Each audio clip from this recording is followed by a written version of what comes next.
welcome to today's City Club of Boise program about the COVID vaccine in Idaho. I'm Corey Serber, a member of the City Club's Programs Committee and today's moderator. Thank you for joining us today. I want to welcome our radio listeners who will be joining us at a later date via Boise State Public Radio on KBSX 91.5 and its affiliates throughout Southern Idaho and Northern Nevada. This program is being recorded and will be posted on our YouTube channel as well. Today's forum is available for our audience in large part because of our City Club partners and sponsors. I would like to take time to thank a few of these organizations that help us achieve our mission to ensure compelling conversations, engaged citizens, and a dynamic community. Our premier sponsor is Northwest Nazarene University and the NNU College of Business. Our annual sponsor is the University of Idaho. Today's program is sponsored by Ada County Medical Society. We also receive support from our Forum Series sponsors, AARP Idaho, Bank of Idaho, Climatech Corporation, Echelon Group, Micron, Pacific Source Health Plans, Small Mine Development, and St. Luke's Health System. City Club of Boise receives grant funding from the Idaho Humanities Council. Thanks also to our media partners, which include Boise State Public Radio, 670 KBOI, Idaho Statesman, and Idaho Public Television, and our university partners, BSU and NNU. Finally, I'd like to thank the members of City Club of Boise, the individuals and organizations who understand that though the critical issues we face, the technologies we use, and the people who live here are ever changing, the need to find common ground, listen, seek shared solutions, and learn from and respect each other is foundational to our experience of community. Thank you for your support. And if you're listening today and not yet a member, I encourage you to join. Please remember that there will be an opportunity for our panel to respond to your questions today. You can use the Q&A function of Zoom, just type your question in, or you can email it to morgan@cityclubofboise.org, and it will be provided to me. I'll do my best to present each question and may group similar inquiries together in the interest of time. So now transitioning to the topic of the day. COVID vaccines are top of mind for everyone right now, and we've convened a panel of experts to present the facts and answer your questions. My guests today are Dr. Patrice Burgess, Regional Chief Medical Informatics Officer and Executive Medical Director for St. Alphonsus Medical Group, and Idaho COVID-19 Vaccine Advisory Committee Chair, Dr. Ted Epperly, who serves as a board member on the Central District Health Board and is President and CEO of Family Medicine Residency of Idaho, Dr. Christine Hahn, the state epidemiologist with the Idaho Department of Health and Welfare, and Dr. James Souza, Chief Medical Officer for St. Luke's Health System and co-chair of the Idaho Testing Task Force. So welcome to our panelists today, and thank you for being with us. So we'll start right in with questions, and I'm going to start with Dr. Burgess as chair of the Coronavirus Vaccine Advisory Committee. Can you give us the latest update on Idaho's COVID vaccination efforts? How many have been fully vaccinated so far? How many are halfway through? Can you just kind of give us the state of play right now? Yeah, thank you, Corey. So we have a website that has all that information that I'm going to read to you from, but if you want to go look at that in detail yourself, it's coronavirus.idaho.gov. And so what that website tells us today, and keep in mind there can be a little bit of a lag on reporting because once vaccines are given, they have to be loaded up into our immunization registry system. But we have about 191,000 people that have received their first, that have received at least one dose. 123,000 that have received the first dose, 67,000, a little bit more that have received both doses. So about 259,000 total doses that have been administered. So lots of work going on. There's also lots of data that we've been able to put on that website with more transparency about the different vaccine providers and how they're doing on getting the vaccine out. And you can look at each of the different 7 health districts and see how each of those are doing as well. So that it's an ongoing website with more developments, but very pleased with the amount of information we've been able to get on there. Thank you very much. So I'll move next to Dr. Epperly. Dr. Epperly, with your role serving on the Central District Health Board, can you maybe share with us what, if any, role the Central District Health Board is playing in the current vaccine rollout, and then maybe additionally any experiences you have seen with your patients at the residency? Yes, thank you. Each of the 7 health districts is doing this a little bit different. In District 4, Central District Health, where we all reside in the Treasure Valley, at least in the Ada, Boise, Jim County, and Elmore County area, we're doing a decentralized approach so that as opposed to it all coming through the public health department gets it and distributes it out to hospitals and providers. So we have 128 sites as of this moment that are able to vaccinate up to 50,000 vaccines per week. The problem is that we're only vaccinating about 7,000 people per week, and that is the real rub of the problem, is that we just don't have enough vaccine. With the vaccine task force that Dr. Burgess leads decision, and I think it was a really good one, to vaccinate people over 65, which lowered the age, that put 81,000 more people into the system as of 1 February. So the bottleneck at this point is getting enough vaccine into the state. Once we get it here, we've got enough decentrally located vaccine sites that will be able to distribute quite a bit. But as I mentioned, we're only getting about 14% of the capacity we currently have.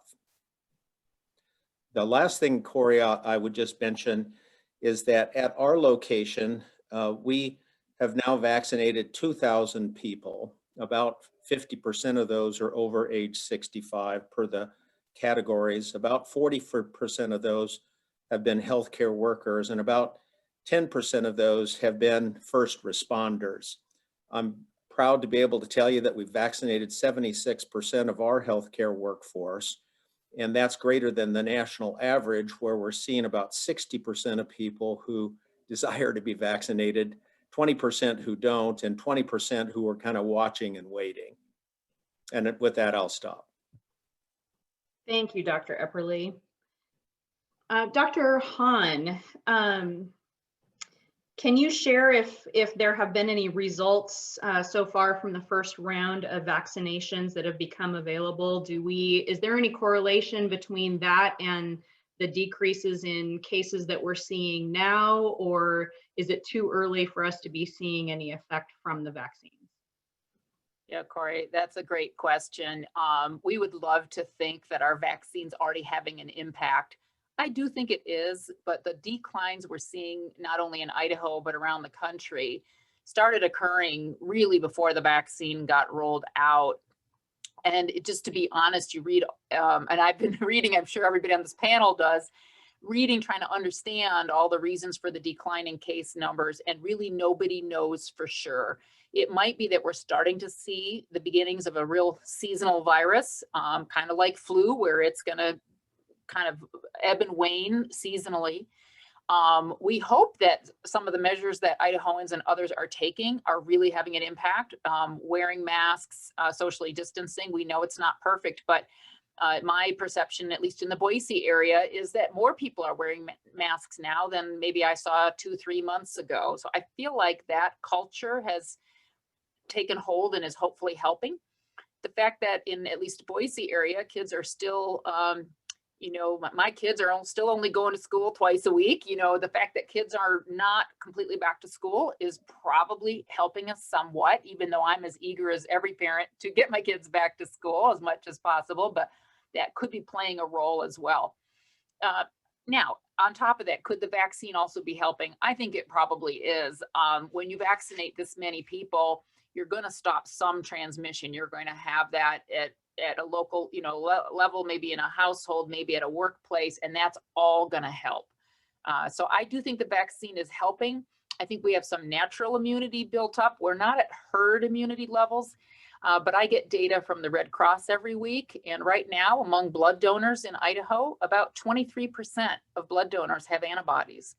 Doesn't mean that across the board, 23% of us are immune, but it means that we've had a significant number of us have had this virus and might be immune as well.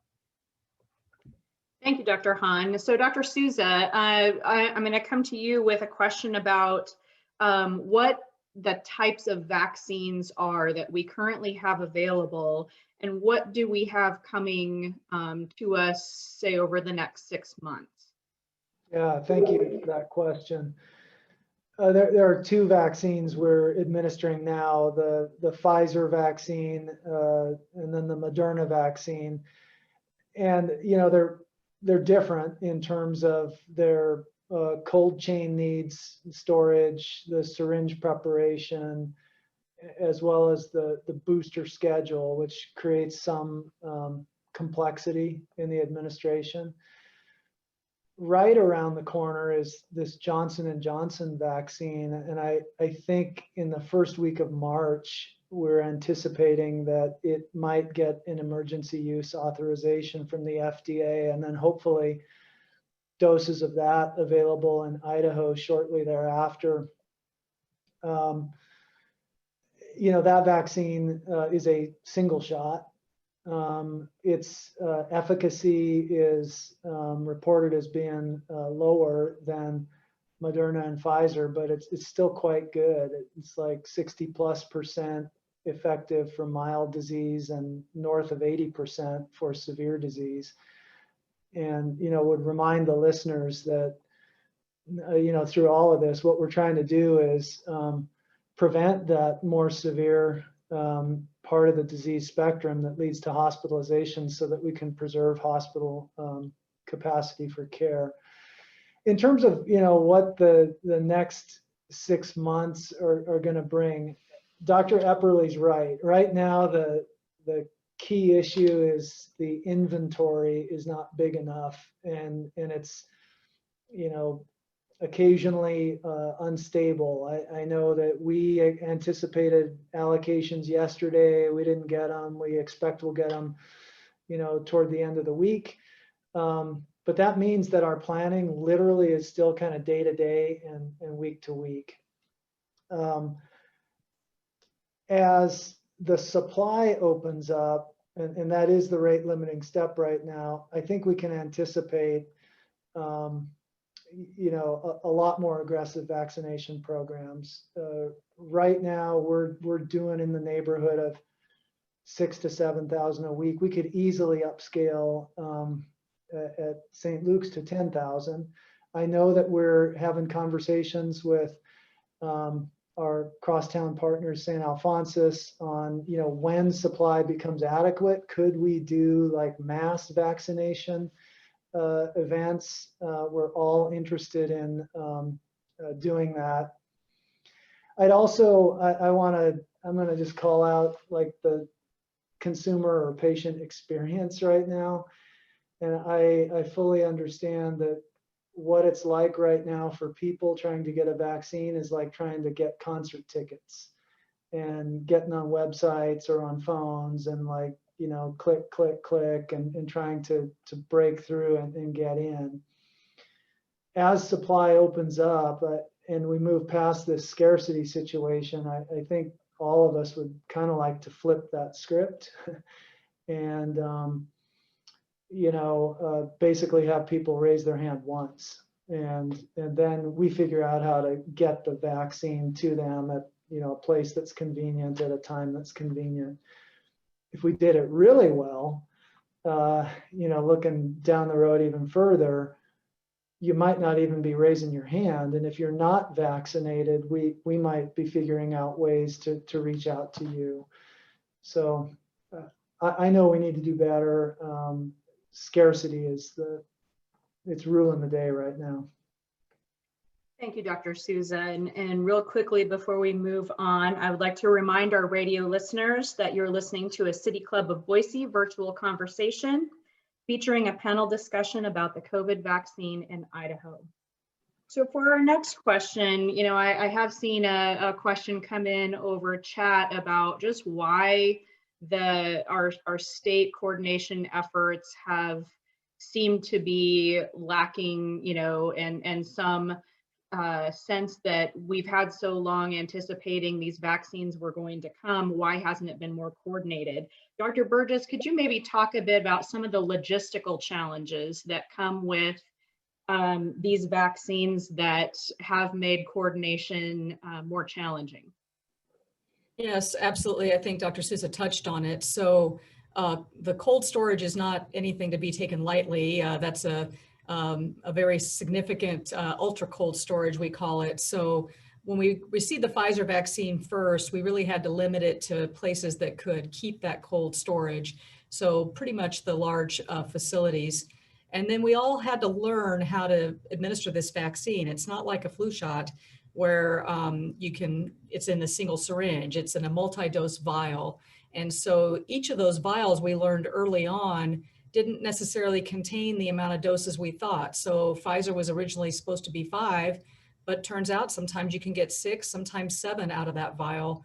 Moderna is supposed to have 10, sometimes you can get 11, sometimes 12. And obviously nobody wants to waste the vaccine.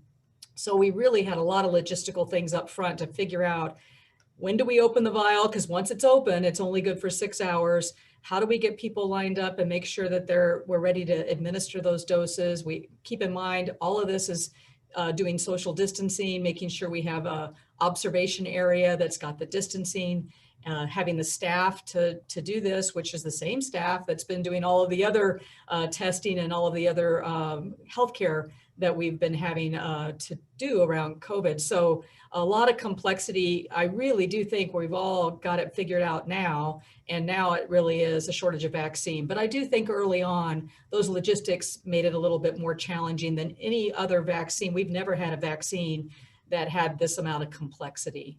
And then our 7 health districts, as Dr. Epperly said, do things a little bit differently. So each district has its own plan based on its geography, based on its population. So it may look like we're not coordinated, but we're actually coordinated in 7 different places. So again, I think we're up and running now and doing quite well. If we just had more vaccine, we could really get it out to everyone that wants one.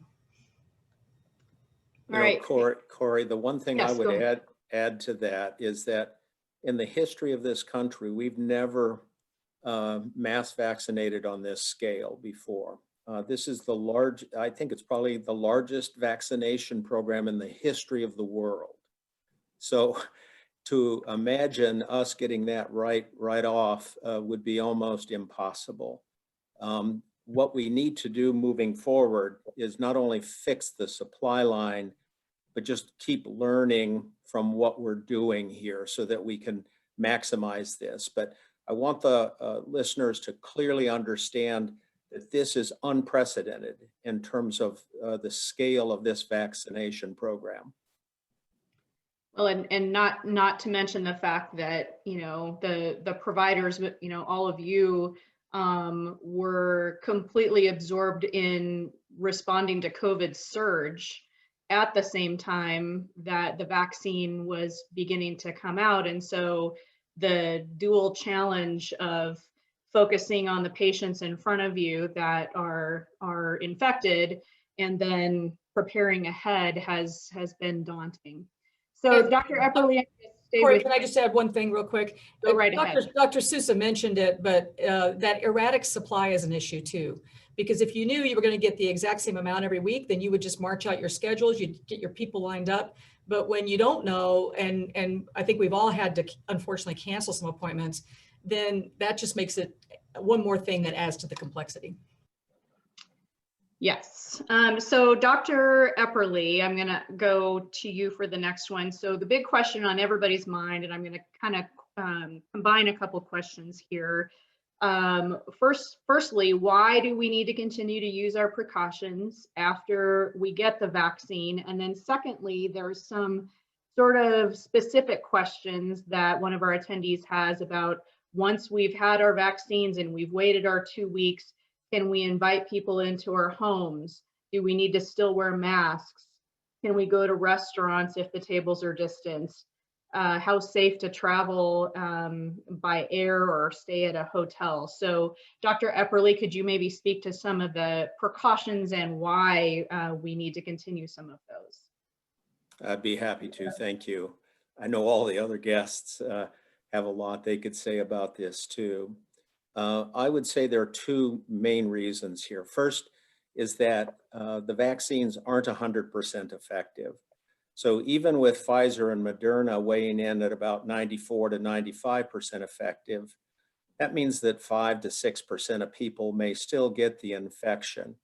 Now, what the data shows is that if they do, it'll be a milder infection, which is problematic in the sense that you could be asymptomatic or mildly symptomatic and not know it and potentially pass that on to someone else.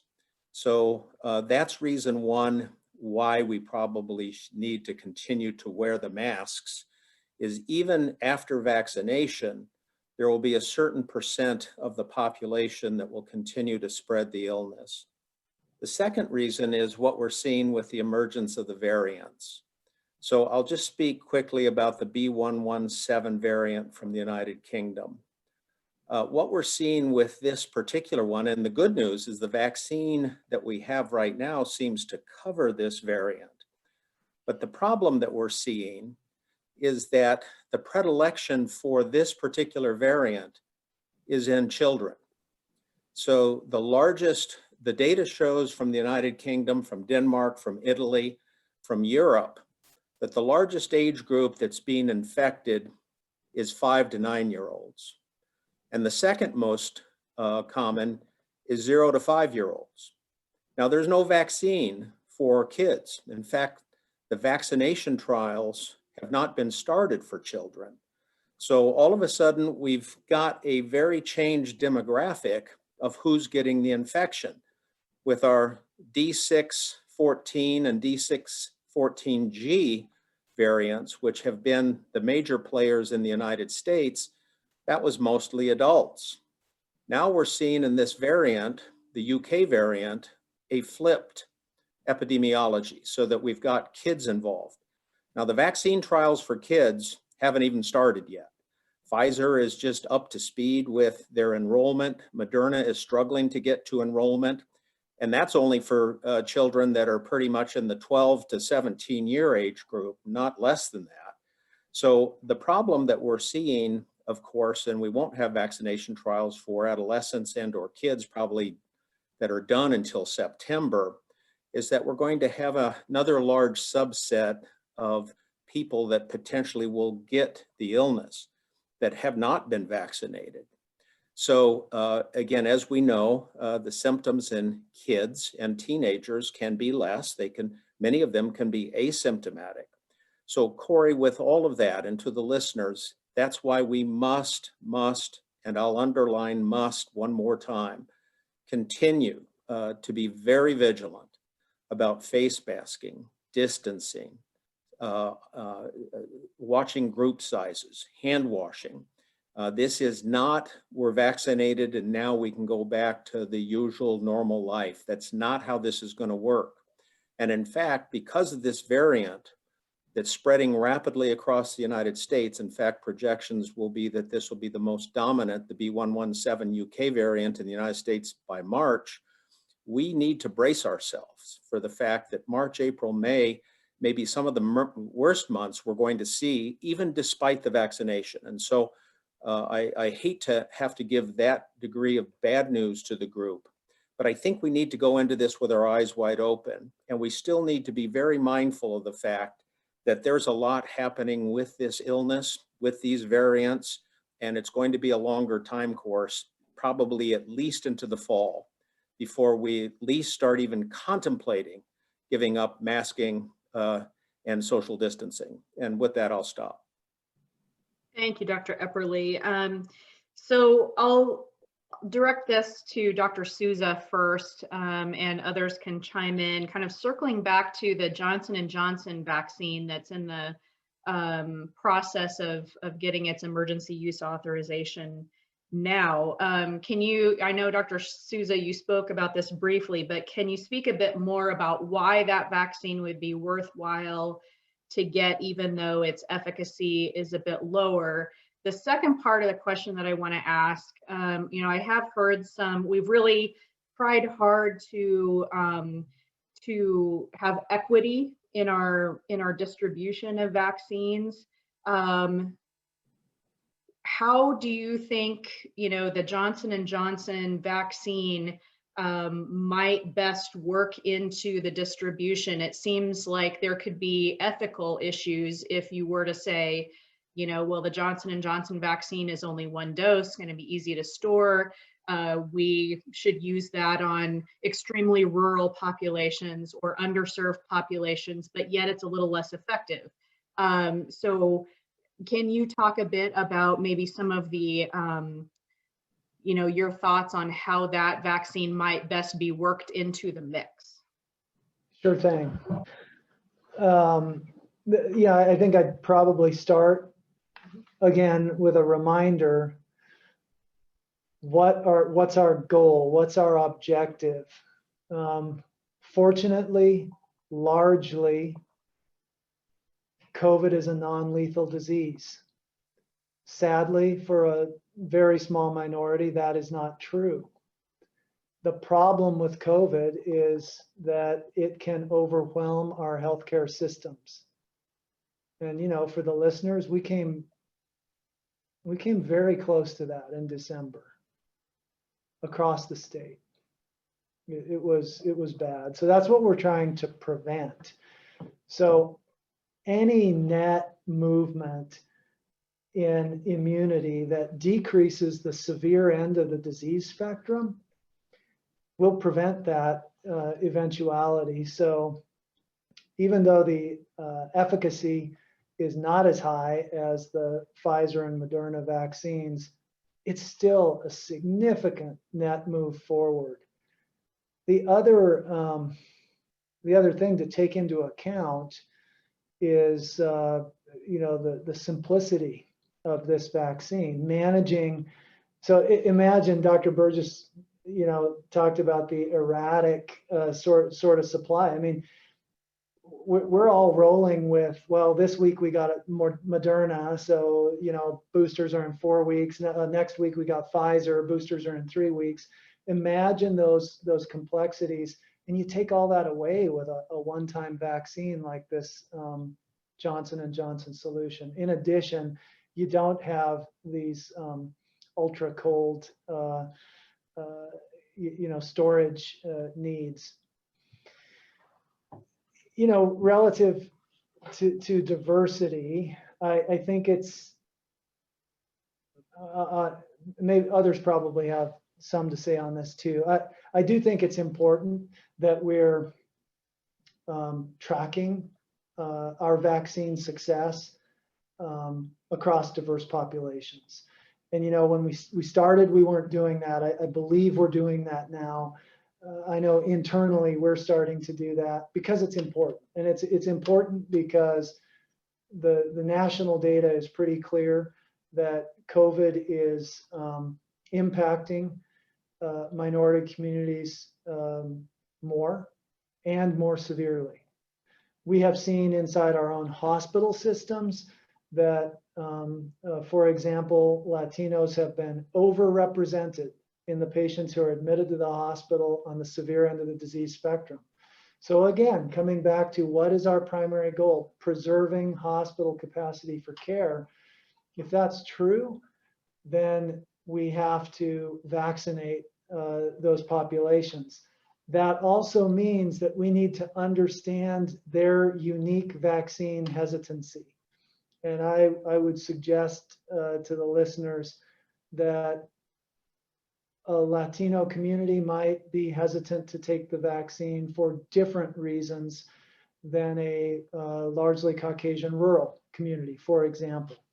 I'm not sure, but I think they could be different. And if they were different, how we would approach those would also naturally be different. We might want to approach with a different message on why. We might want to approach with different resources. We might want to approach with a different messenger even. So understanding the needs of more diverse populations is really important in solving this. I wanted to add one addition to what Dr. Epperly was saying about why we got to continue these practices, and just remind the audience that not everybody's getting vaccinated at once because of the supply. So we wish we could get there really quickly, but it's going to take some time.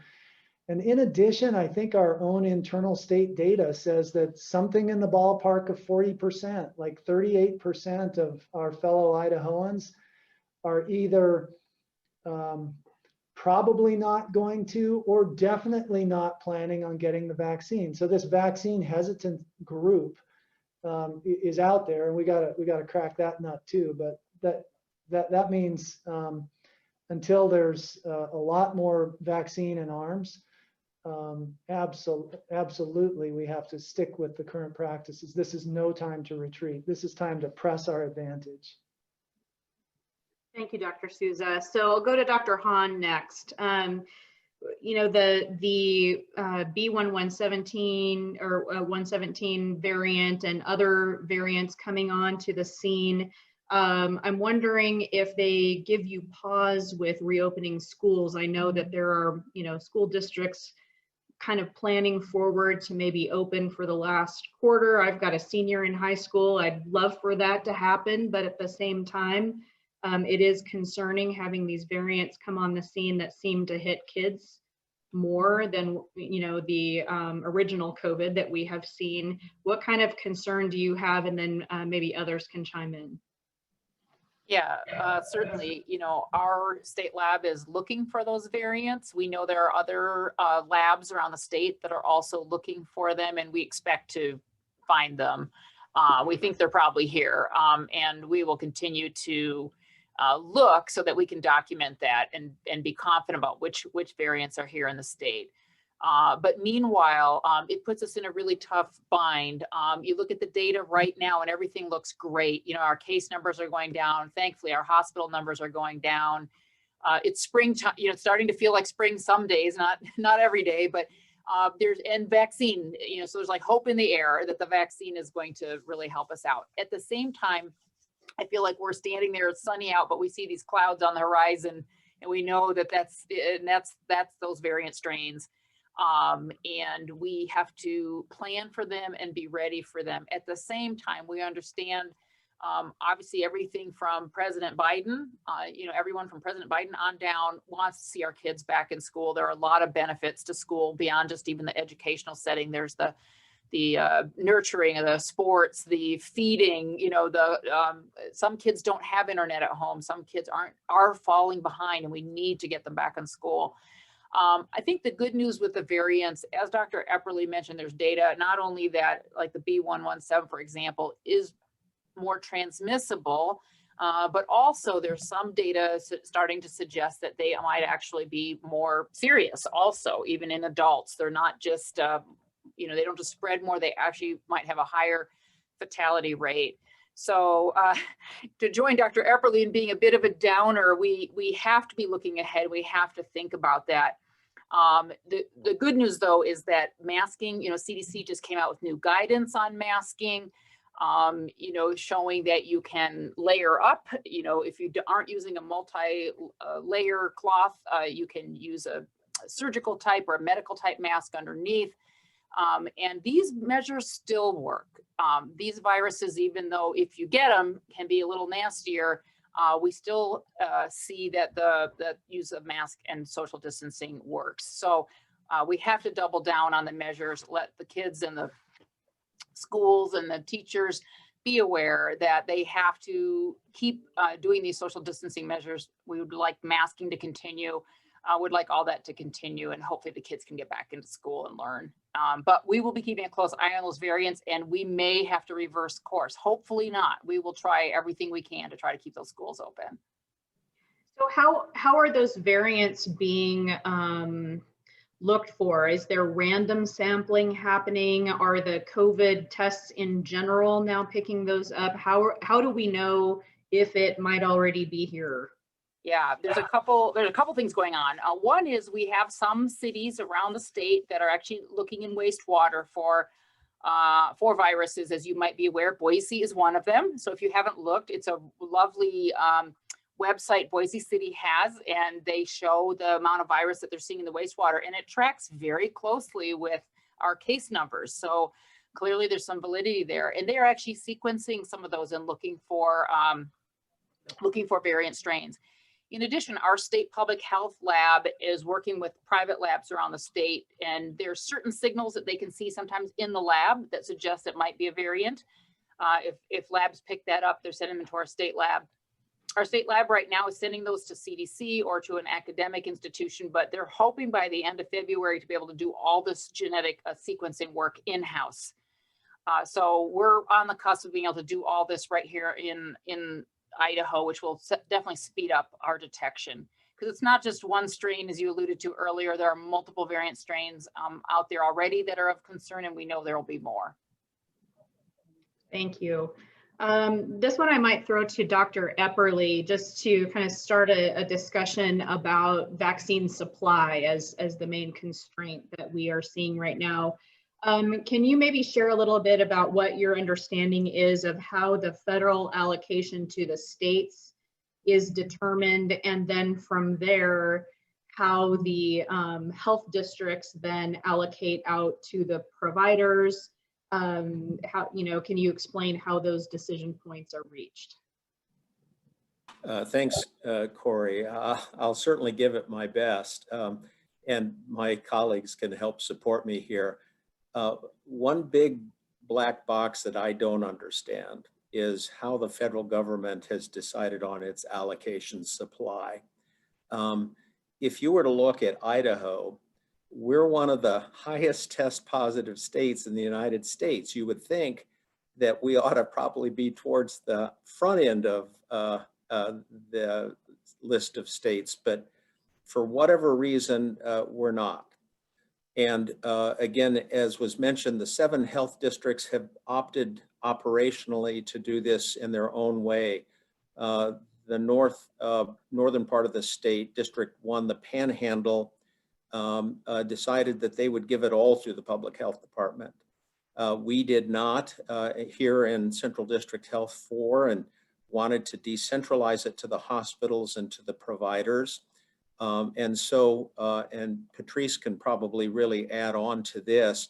For what amount we do get into the state, it's then divvied up probably population-wide by the number of people in each of those districts to the 7 districts, and then it falls into their operational plan determined by the health departments themselves in terms of how to get it out and into people's arms. One thing that I will mention is that with the Biden administration, there have been 2 major pushes to increase federal supply through the retail pharmacies. That was at about 1 million vaccines a week or so. It's now doubled to 2 million from what President Biden had to say and his press secretary just recently. And so that vaccination program through the retail pharmacies is happening.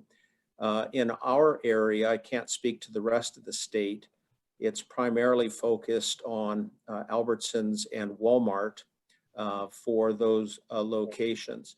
The second major push federally has come to the federally qualified health centers, the FQHCs, also known as community health centers.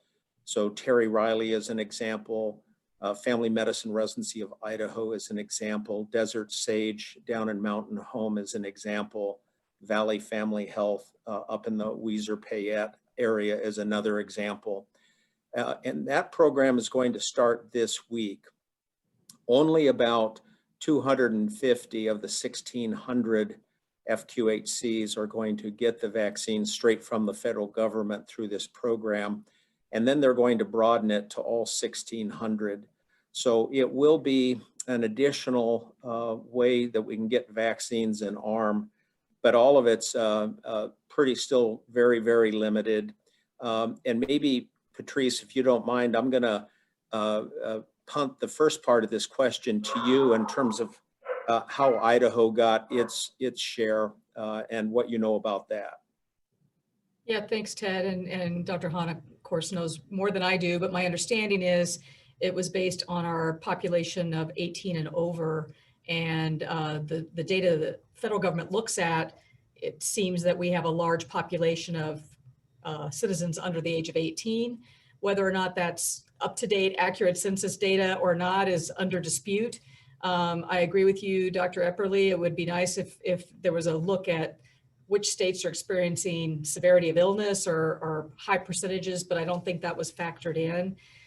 So at least that's what I know, and I'll let Dr. Hahn fill in if I'm missing anything. I know there's been ongoing discussions about kind of recalculating and can we get more vaccine for our population. And I will add to one thing you said about the districts. What happens is our advisory group makes a recommendation on who's eligible for vaccine. And then the vaccine is distributed to the districts based on how many people they have within that eligibility category. So how many people over 65 or how many people that are healthcare workers, et cetera. And then it's divvied up among the 7 districts based on that percentage. Yeah, Patrice. Oh yeah, thank you. Patrice, you got it right, as always. Yeah, so we were puzzled in the beginning. In fact, looking at the numbers, you would think it's going to go out per capita from the federal government to the states, you know, just based on your state population. But they actually did decide to do it by adult population, since most of the vaccines would go into adults.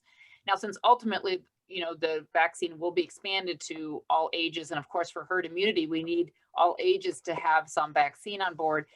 We are disputing that and feel like we are not getting our fair share. And the governor has gotten involved and has really been trying to push on it. So we're still hopeful, but for now we are actually 47th in the nation as far as just how much we're getting per our total population. We had a question from an attendee stating that Dr. Fauci suggested that everyone who wants a vaccine should be able to get one by the April timeframe. Does that seem realistic given what we're seeing as far as vaccine distribution here in Idaho? Corey, I'll take a stab at that. I think I see a lot of us shaking our heads no, but I'll say it. You know, President Biden has actually said July as of, I think, yesterday or today. And I think that's more realistic. I think somebody might have I can't imagine Fauci being wrong about anything. He's just one of my heroes. But I think really July is more a realistic time frame for when really pretty much everybody's going to hopefully be able to get it. Okay, that's helpful. So Dr. Burgess, I'm going to go to you next. Corey, oh, yes, Dr. Epperly. Can I just add one thing? Yes. Because when you described this, you said everyone, and everyone is a broad category. I would agree with Chris, with Dr. Hahn, that for adults, it'll probably be July. But for everyone, meaning kids, let's say you've got a 4-year-old or a 6-year-old, it probably won't be until September or October. They've not even done the trials yet. And so it's going to take even longer than that. For adults, maybe July. For kids, September, October earliest. Maybe even next year, quite frankly. Thank you for that clarification. So Dr. Burgess, this week, there's been the announcement that St. Alphonsus is standing up one of the first high throughput clinic sites in the state out along Eagle Road. That's generated a lot of interest. Can you maybe talk a little bit about what the plans and possibilities, but also constraints are for that clinic site? Absolutely. And you know, we, as Dr. Sousa mentioned, are still very much looking at partnering with St. Luke's, Primary Health, others. We really needed to get our vaccines out of our hospitals for a variety of reasons. One is just the pure traffic. And as you can imagine, we've been really working hard on decreasing visitors to hospitals to avoid exposures. We do check everybody's temperature and all of that, but it was the quickest and easiest way to start our vaccine program, particularly with the ultra cold storage requirement. But now that we've been doing this for a while, it was very clear that it's not a long-term solution to have that many people coming in and out of our hospitals, not to mention parking and all of the other. So really it was a logistical decision to move to an offsite location. We could provide better parking, we could focus on the vaccine only and not have, a large amount of the public in and out of the hospital. So that was really the main focus, and trying to do a centralized location. The challenge is, it is going to be a longer drive for some of our folks that we were offering the vaccine out in Nampa and outlying areas, and of course, vaccine supply. We can now do upwards of 9,000 vaccines a week, but we don't have that much vaccine, even in the whole district. So we're hoping that that changes. And then again, we'll partner with other folks once we have a large amount of vaccine, either at that location or other locations, in addition to do mass vaccination. It's just the supply, but we just had to consolidate our operations. And then finally, I will say, we were trying to do vaccine in the clinics, but with the complexities that I described, you open a vial that has 10, maybe 11, maybe 12 doses, and trying to make sure we didn't waste any, it became apparent that we were going to be more efficient and have less concern about wasting if we did it in a large capacity area. So those were many of the factors. Great, thank you. So I've had a number of some questions pertaining to, the supply constraints with people who have maybe set up accounts with a provider and are waiting for their turn, or they had an appointment, it got canceled because there wasn't enough supply. Can those folks expect that the healthcare providers are going to reach out to them when they do have the supply, or do they need to kind of check back periodically? So is it a push or a pull? How will this work? Right now, we're in the situation where, as I said, it's like calling for concert tickets. And that's, we got to change that. Making that happen is more complex than folks might think, right? You gotta match the vaccine type, the timing. But I know, I'm going to come back to something Dr. Epperly said. All of us, all of the providers, the state of Idaho, throughout this entire thing, the pace at which we've learned and improved has been quite good. We'll get this better. We need to get it better. It really should be, in my mind, you raise your hand once, you say you're interested, and we figure out how to connect you. We're not there yet, and only part of that is due to the supply. So next, maybe I'll go to Dr. Burgess with this question. We've had some questions just about the role of the state's coronavirus vaccine advisory council, and what types of experts have been on that group. Have there been process experts? Is the role of that group really process of distribution, or is it just the prioritization of the groups? What should Idahoans be expecting out of that group? The whole coordination of vaccination across Idaho, or just really sequencing and the process is in somebody else's ball court? Yeah, thank you for that question. We struggle with that because our original task was mostly the sequencing, but you start to get accidentally involved into logistics a little bit as well. But as we discussed, we have our 7 autonomous health districts, and we are an advisory group to the governor. And we do have folks that have expertise in a variety of areas. We have healthcare people. We also have people from different groups that would be considered potentially disadvantaged or difficult to reach. So we're really trying to incorporate advice from all these different groups to make sure we're doing what we can to be equitable in our distribution and not, leave anybody out that wants the vaccine when it's their turn. So that's it. You can go to the website that I mentioned earlier, and it tells you can see the list of people and what organizations they represent if you would like, and the public can listen in on our meetings, and the public can provide comments, not live, but can provide them through an email, and all of that's on the website as well. But yes, most of our work is recommending priority groups to the governor in the setting of limited supply. If we had an unlimited supply, then we would just set up these mass vaccinations and just vaccinate everybody. But unfortunately, we don't have that luxury. So when we have a limited supply, we're really trying to get those folks prioritized based on their likelihood to be severely ill, and also based on infrastructure so that people can care for the severely ill and teach and do all the things that are important for infrastructure. So that's our main task, but every now and then there's some overlap with logistics just because of the nature of the work. And I want to dovetail on something Dr. Sousa said while I have the opportunity. When he talks about overwhelming the medical system or the hospitals, it's not that we're worried about it being overwhelmed. I mean, we're in it for the long haul and we're all willing to work hard. But what we reached almost in December was a situation where we wouldn't be able to care for people that got in a car accident or had a heart attack or, potentially, because our ICU was going to be full of people with COVID. Not only that, but we were all looking at additional non-traditional ICU space.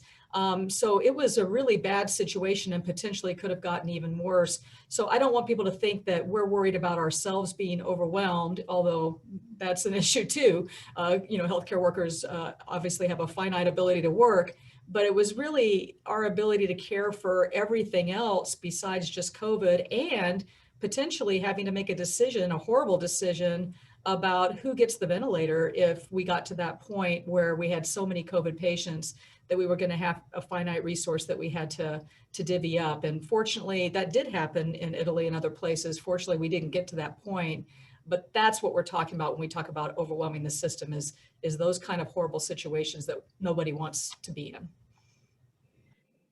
So just as a really brief follow-up to that, we've had several questions just about the prioritization of different groups, whether it be spouses of doctors and nurses, or higher ed, or individuals age 18 to 64 with health conditions. What criteria or principles does that group use in sequencing the populations?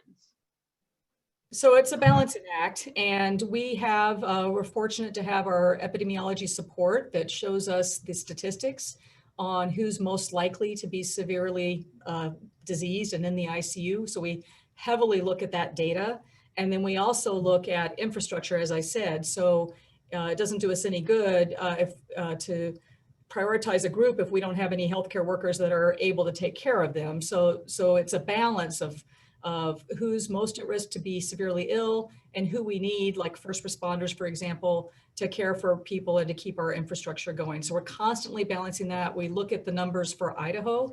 And so that's why we take the CDC recommendations and then we adapt them to Idaho, because it's possible there might be a category of people that are more severely affected in Idaho than maybe around the country, or less severely affected. So we look at all of that as we make our prioritization decisions, and it's very difficult.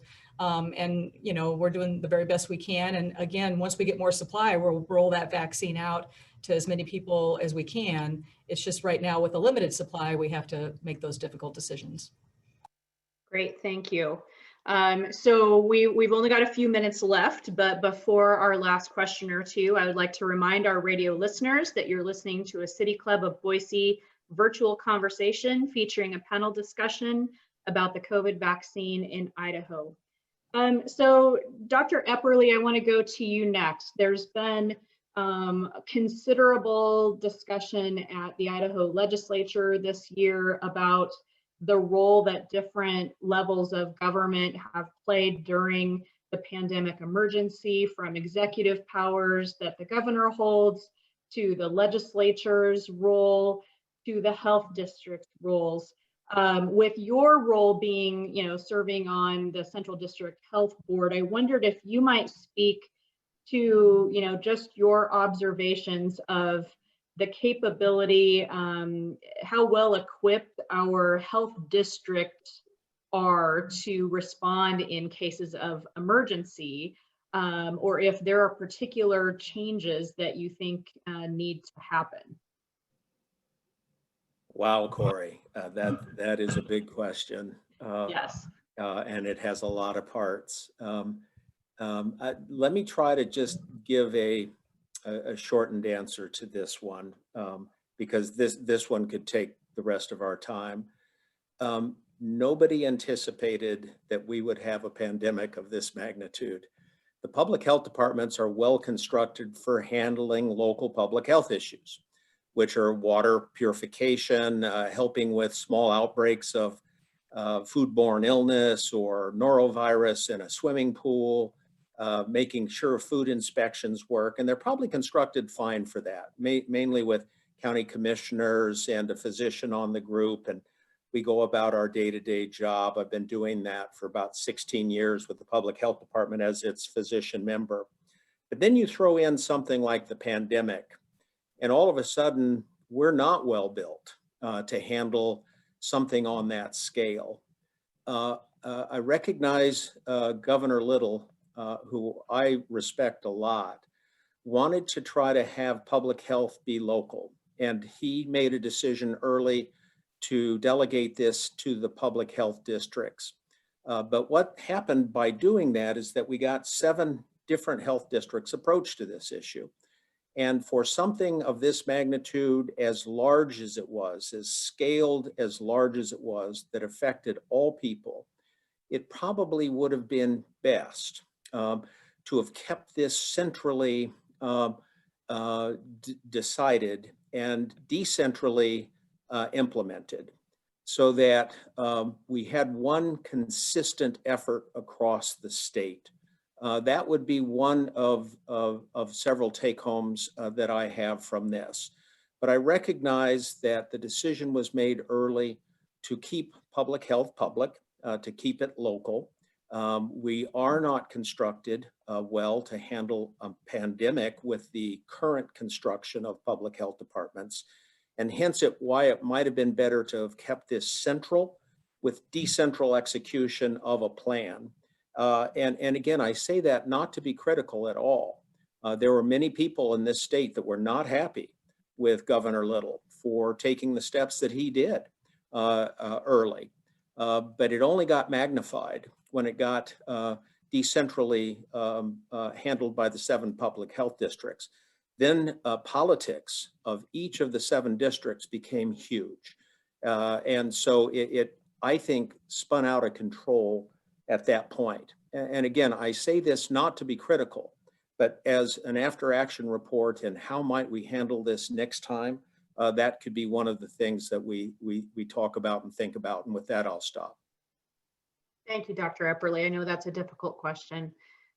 So I think where we will end our time is discussions of how we as a state ensure that we reach the hardest to reach populations with vaccine, at least, offering them the information about it and the opportunity. Would any of you like to speak to plans or ideas about how we reach the most elderly who might not have technology, non-English speakers, those who are extremely rural or in frontier areas? Can you maybe speak a bit about how we ensure those folks have access? Yeah, I'll take a stab at that in my state public health role. First of all, I just want to say we recognize the importance of it. And I keep, when we have conversations about vaccine, Patrice Burgess, Dr. Burgess has heard me say this 100 times. We're being measured on speed. And of course that's important. And of course we want to ramp up, and we all get it. But really we have 3 important goals. We have speed, we have equity or fairness, so that people do have access, that that should get access, and safety. And safety is super important. It speaks back to what Dr. Burgess was talking about, making sure the training is there, making sure people know what they're doing.